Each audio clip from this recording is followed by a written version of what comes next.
Hello students, welcome in classroom Gautam Mishra PGT Physics. Students, we have studied about the distance and displacement in the previous lecture. Okay, now our next topic in this chapter is speed.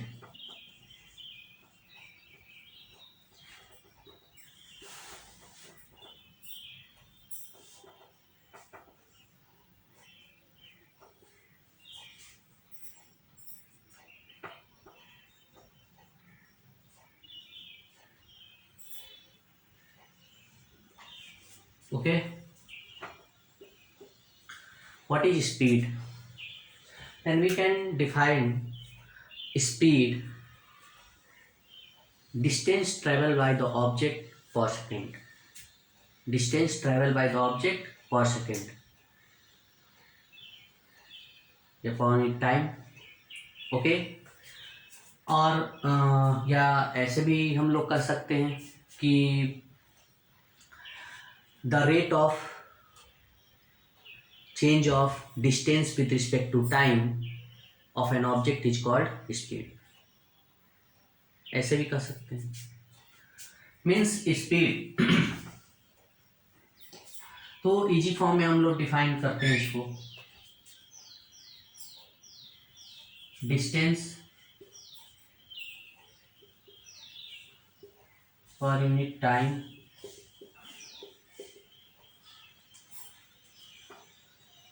is called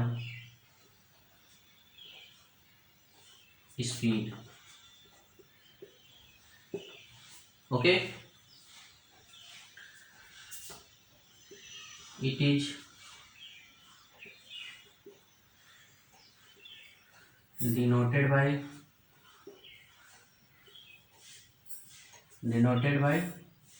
v, and it is a scalar quantity.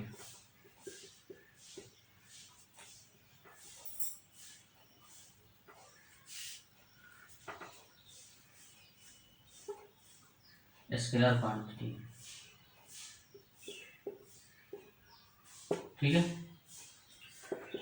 That is v equal to या speed equal to distance upon time, ठीक। That is the formula of the speed. But we want to know about the average speed. What is the average speed? Then write the next topic, average speed. Okay.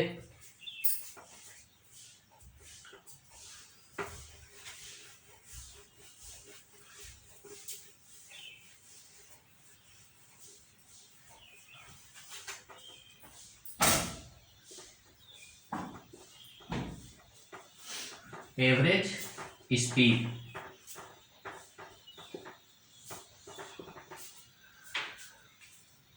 तो देखो average speed का मतलब एक simple सा meaning समझाते हैं आपको। जैसे ए से बी जाना है, ये पोजीशन सी है, ये पोजीशन डी है, ठीक।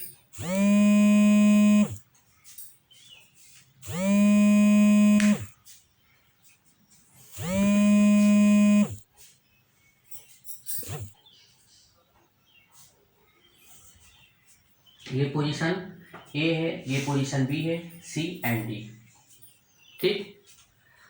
अब हम दो पर्सन्स लेते हैं,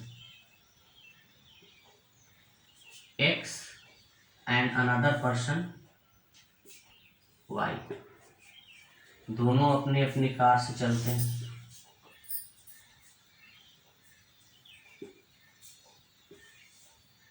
ठीक। ये पूरा A से B तक एक ही स्पीड से चलता जाता है। अगर 20 मीटर पर सेकेंड है तो इतने से ही ए से बी तक चलता जाता है, कहीं पर भी इसकी स्पीड कम नहीं होता। ठीक, तो कोई यहां पर पर्सन बैठा है, वो पूछता है कि आप किस स्पीड से आए, तो ये बताता है कि हम 20 मीटर पर सेकेंड से आए। इसको बताना बहुत ही इजी हुआ, क्यों? क्योंकि ये इसी स्पीड से चलता गया ए से बी तक। ओके, दूसरा पर्सन एक्स, इसकी हैबिट में क्या है, ये थोड़ा आलसी किस्म का है। ये एक ही बार कि तो 100 स्पीड से चलेगा, फिर 10 मिनट बाद जाकर के कहीं पर चाय की दुकान पर बैठ गया, फिर बहुत तेज चलेगा, फिर आधे घंटे के लिए बैठ गया। मतलब इसका कोई रेगुलेशन नहीं लाइफ में। तो हम ये देखा गया, यही इसके लिए स्टॉप बनाए गए हैं चाय पीने के लिए। तो ये क्या करता है, बहुत स्पीडली जाता है और सी पर जाकर बैठ जाता है, सी इसका टी स्टॉप है। फिर यहां से भी खूब स्पीड जाता है, डी पर बैठता है, काफी देर बैठ जाता है, फिर यहां से चलता है, बाद में बी पर पहुंचता है। फिर ये पर्सन पूछता है इससे कि आप किस स्पीड से आए, तो ये यहां पर बोलता है, ये भी बोल देता है 20 मीटर पर सेकेंड से हम आए।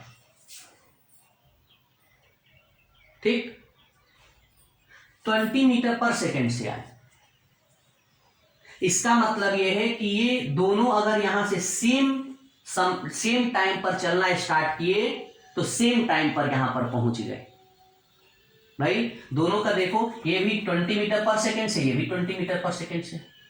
लेकिन इसने किया क्या, ये निकाला कैसे? भाई ये तो यूनिफॉर्मली आ नहीं रहा था, 20 मीटर पर सेकेंड से हर जगह चल नहीं रहा था। तो ये आपकी तरह फिजिक्स पढ़ा था, इसने कुछ नहीं किया, टोटल डिस्टेंस, जितना टोटल डिस्टेंस था वो डिस्टेंस ले लिया, मेजर कर लिया,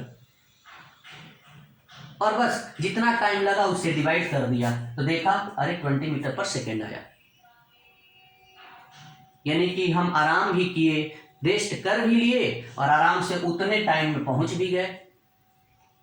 और वो बेचारे जो है वो रेगुलर चलते रहे अपना 20 मीटर पर सेकेंड से।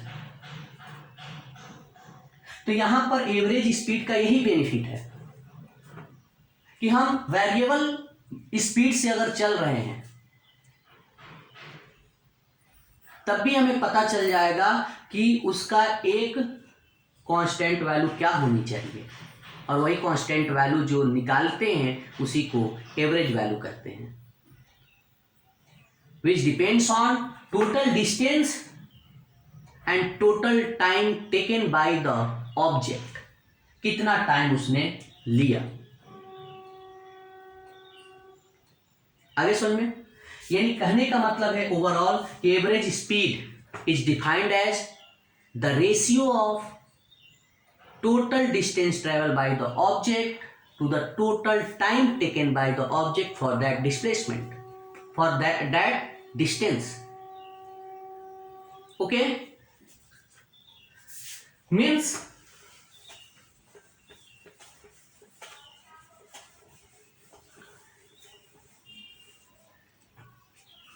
we can write it is defined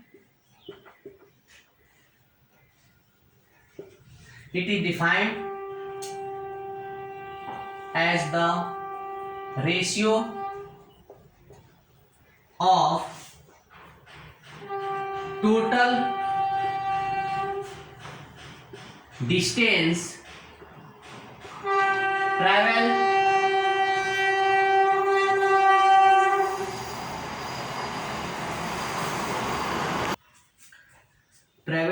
total distance travel by the object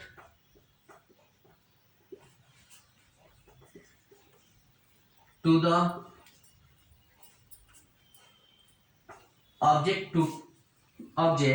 the time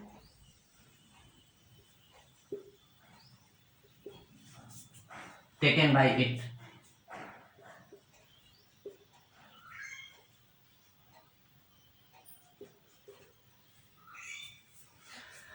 means it is defined as the ratio of total distance travel by the object to the time taken by it.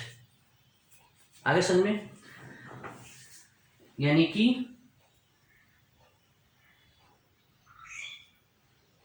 V average is equal to total distance upon total time,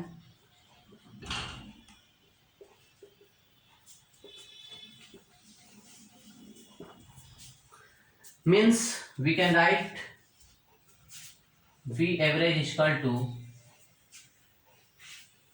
delta S upon delta T.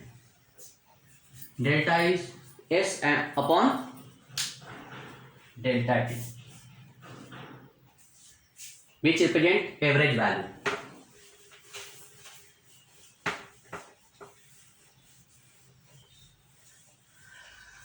Okay, our next topic, instantaneous value of the speed.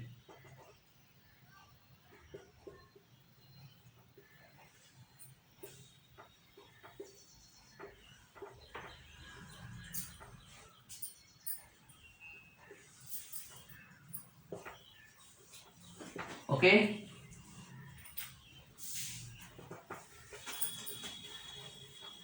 instantaneous speed. What is meant by the instantaneous speed?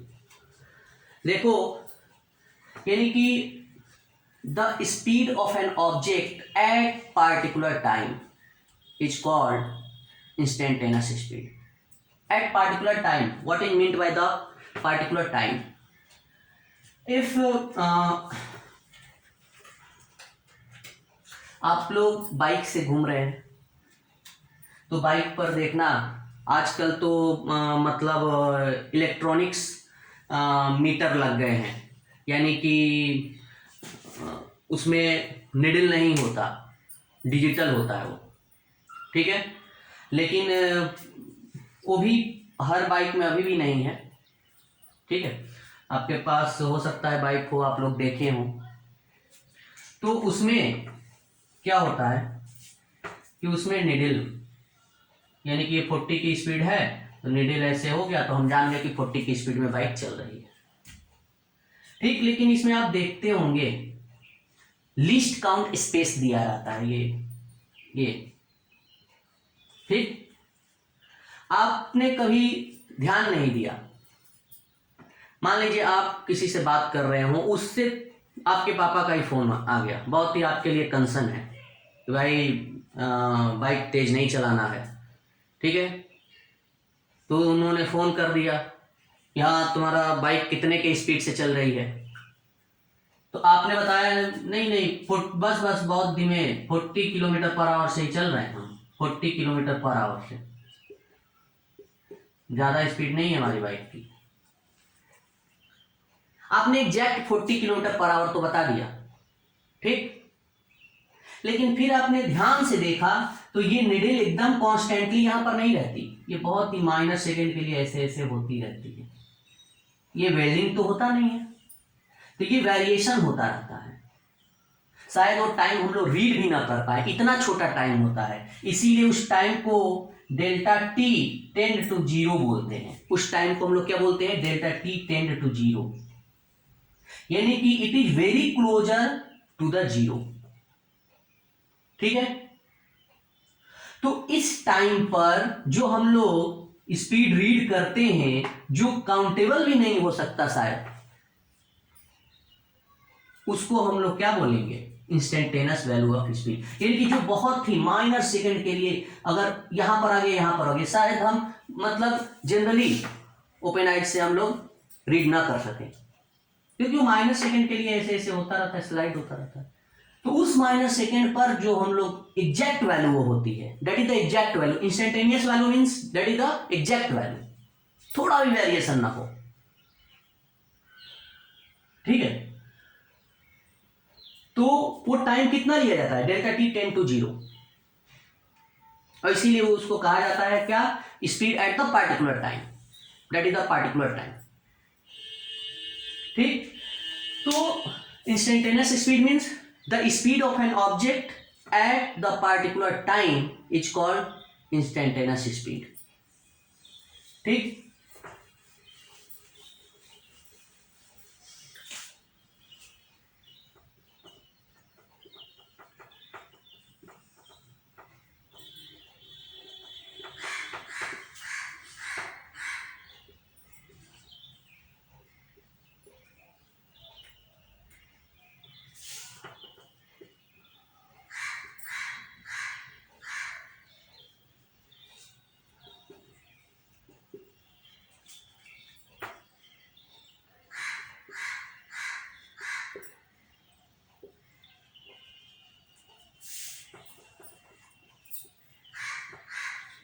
ठीक, instantaneous speed. लेकिन देखिए हमारे पास average value था V average equal to delta S upon delta T.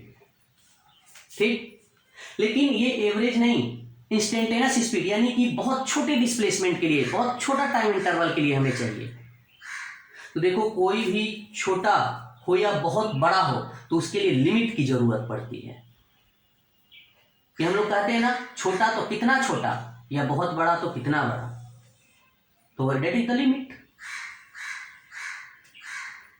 तो उसका limit क्या होना चाहिए, delta T tend to zero, just closer to zero.